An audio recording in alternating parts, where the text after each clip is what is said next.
कि अररिया में अगर रहना होगा तो आपको हिंदू बनना होगा। हम क्यों हिंदू बने भाई?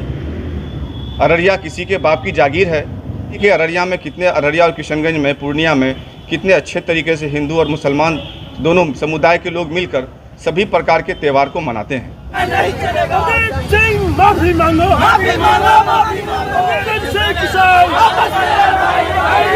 करना है तो बनकर रहना होगा।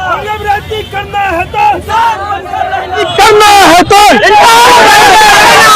राजनीति करना है तो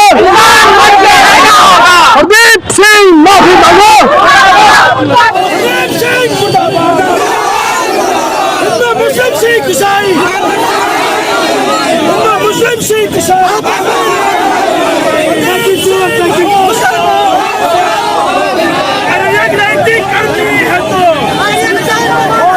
से चीख कर वही बात कह रहा हूँ। प्रदीप सिंह जी माफी मांग लीजिए। अररिया का माहौल खराब हो रहा है, इसको हम लोग ठीक करने की कोशिश कर रहे हैं। आप माफी मांग लेंगे तो ठीक है, वरना हम लोग FIR करके आपको जेल भरने की प्रक्रिया करेंगे। और प्रदीप सिंह को ये कहना चाहता हूँ कि अररिया की राजनीति करना है तो इंसान बनकर रहना होगा। बस यही कहा मेरा। एक ही बात हम बोलेंगे कि अररिया में रहने के लिए इंसानियत रखनी जरूरी है। अररिया में अगर रह रहे, और प्रदीप सिंह जी पहले जिस छत के नीचे रह रहे, अररिया के सांसद महोदय जिस घर में रहते हैं वो घर मुसलमान का है। अररिया के सांसद महोदय, अगर आज आप अररिया के सांसद बने हो तो कहीं न कहीं उसमें मुसलमानों का भी वोट आप पर मिला है। और ये जो अररिया, ये सीमांचल जो है, ये एक गिद्धराज जो आए हैं और उनके साथ मिलकर यहाँ जो बोली भाषा चल रही है, ये सीमांचल में कतई बर्दाश्त नहीं की जाएगी। सीमांचल जो है, अररिया जो है, हमारा पूर्णिया जो है, वो गंगा जमनी तहजीब की पहचान है, हिंदू मुस्लिम एकता की सौहार्द है। एक साथ चलने वाले लोग हैं हम, एक साथ चलने का काम करते हैं। ईद, दिवाली, बकरीद, हर चीज हो, दिवाली हो, हम एक साथ मनाने का काम करते हैं। ये राजनीति वाले विकास की बात करें, ये राजनीति वाले ब्लॉक में बैठे भ्रष्टाचारियों को खत्म करो। और कोरोना में कहाँ मर गए थे? कोरोना में हिंदू मर रहा था, कोरोना में मुसलमान रह रहा था। आप मुसलमान को बचाने नहीं गए, आप हिंदुओं को बचाने भी नहीं गए। आदरणीय पप्पू यादव जी कोरोना में बचाने का काम किए। आदरणीय पप्पू यादव जी बाढ़ में थे, बाढ़ में हिंदू तबाह हो रहा था, हिंदू मर रहा था। तुम कहाँ मर गए थे आदरणीय प्रदीप सिंह जी? आपको समझना होगा और सबके सौहार्द की बात करनी होगी और सबके एकता की बात करनी होगी। आदरणीय पप्पू यादव जी और सभी लोग, ये प्रदीप सिंह और सभी लोगों को जवाब देने का काम करेंगे। जो पहले तो मैं इस बयान का निंदा करता हूँ और हिंदुस्तान का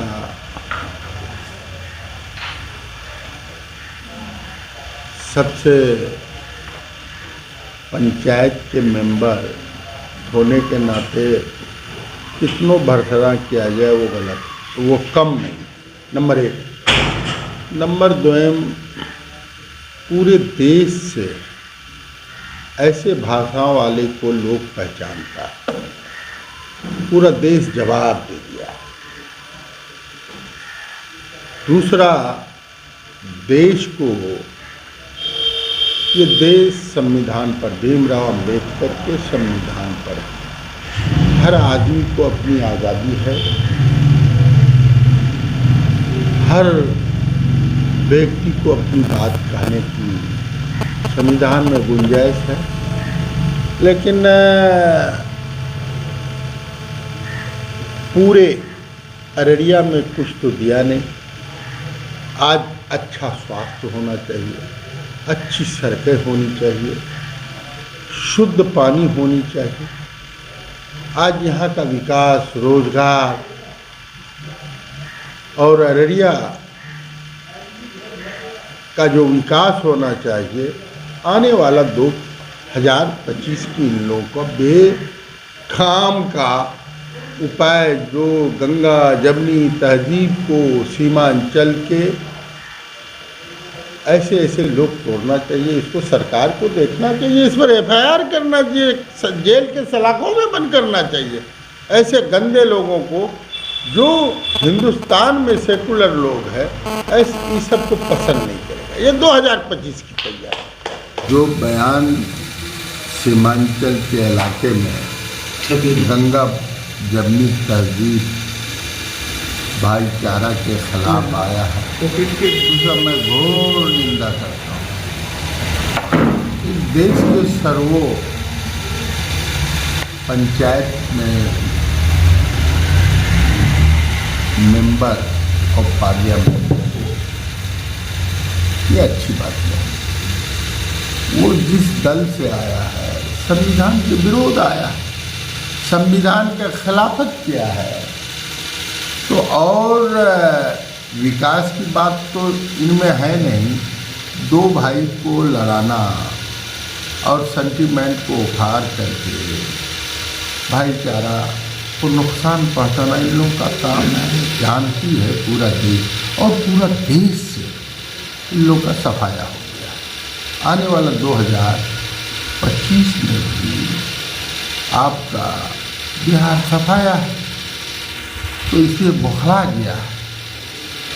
तो जहाँ अच्छा स्वास्थ्य होना चाहिए, अच्छी सड़कें होना चाहिए। देखिए, जो अभी गिरिराज सिंह जो केंद्र के मंत्री हैं, उनका सीमांचल का दौरा जो था, हिंदू स्वाभिमान महास्वाभिमान यात्रा, तो मैं कह रहा हूँ सीमांचल में हिंदुओं का स्वाभिमान में कभी कोई ठेस नहीं पहुँचा है, ना कभी पहुँचेगा।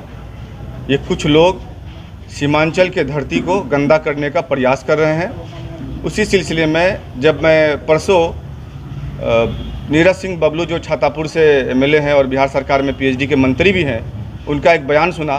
उस बयान में उन्होंने ये कहा कि हिंदुओं जागो, उठो, देखो अररिया और किशनगंज की स्थिति ये है कि अररिया और किशनगंज में हिंदुओं को दुर्गा पूजा के अवसर पर पंडाल लगाने की अनुमति नहीं दी जाती है। पंडाल मुसलमान के लोगों के द्वारा नहीं लगने दिया जाता है।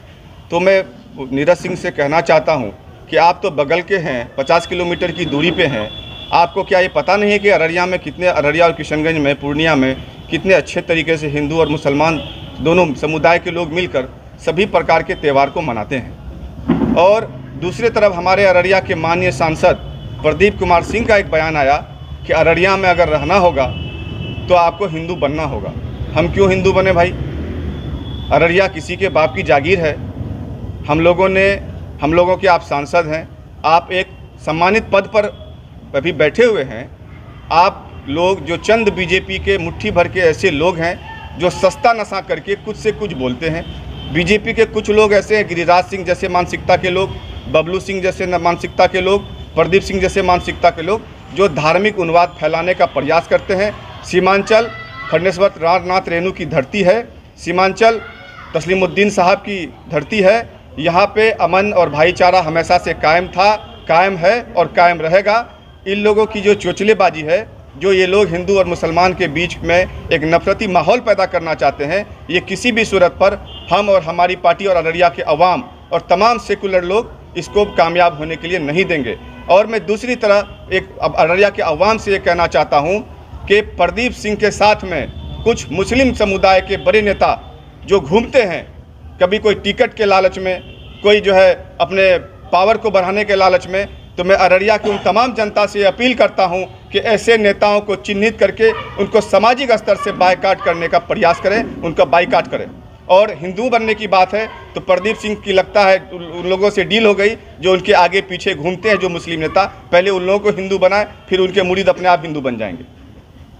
क्या लगता है कि इस तरह के भाषण से अपने समाज में जो हमारे यहाँ भाईचारगी है, उस पर भी कुछ प्रभाव पड़ेगा? देखिए, प्रदीप सिंह जिनका जो पिछला इतिहास है, ये अररिया शहर जिला का एक बच्चा जानता है।